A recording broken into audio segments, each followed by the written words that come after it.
The wealth of nations now is not built on their physical resources. And we have enormous range of examples that demonstrate that. We have what had been an ascendant Japan with no natural resources. There are the Singapores of the world, which have high growth rates. The wealth of nations rests between the ears of their people. And the universities, collectively and individually, are the place where people acquire the short-term skills and the long-term ways of thinking that make them effective in the knowledge economy. And so our responsibility, I think, first and foremost to our students, is to prepare them from a world in which the ability to think agilely, the ability to integrate different ways of thinking, the ability to look at problems from diverse viewpoints and develop resolutions, the ability to work in a global context, not just a national or a regional one, is going to be crucial to the success of our country, and frankly, every other nation is thinking the same way. We face far more competition in this century from abroad. The truth is, certainly post-World War II, the American higher education system was and has been by far the most effective and dominant.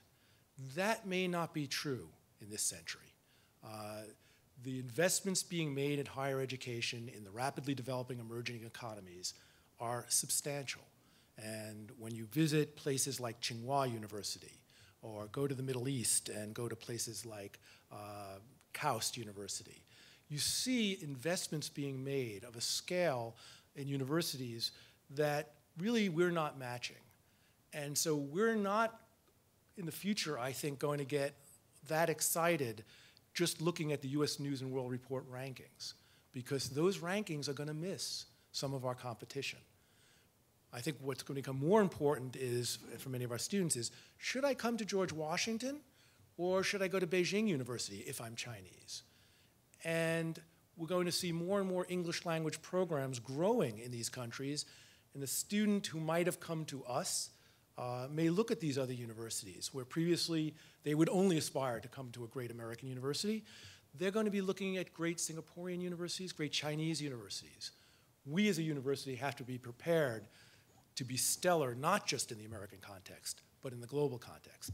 And we have to reach out and prepare our students to function in a society where most of the jobs out there will engage people globally.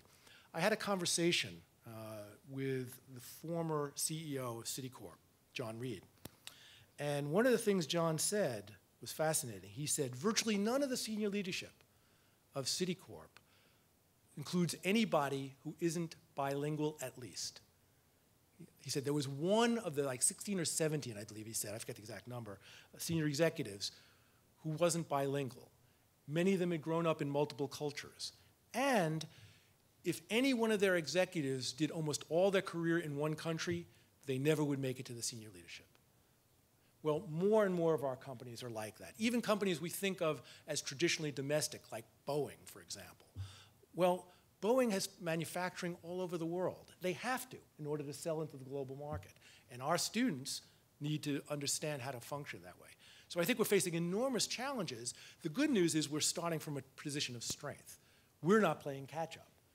But if we are complacent, I will promise you that these other universities will come walking over our backs. And the next 20 or 30 years, the list of great universities, we'll see American universities drifting off the list and these other universities going on it.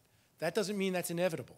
Just we have to make the right decisions. We need to encourage investment in our university from the government, from donors, and convey that message that American universities are central and crucial to the economic development of this country. And the alternative is a stagnation that I think all of us would find unacceptable, but could happen unless we are consciously aware of the need to continue to push forward.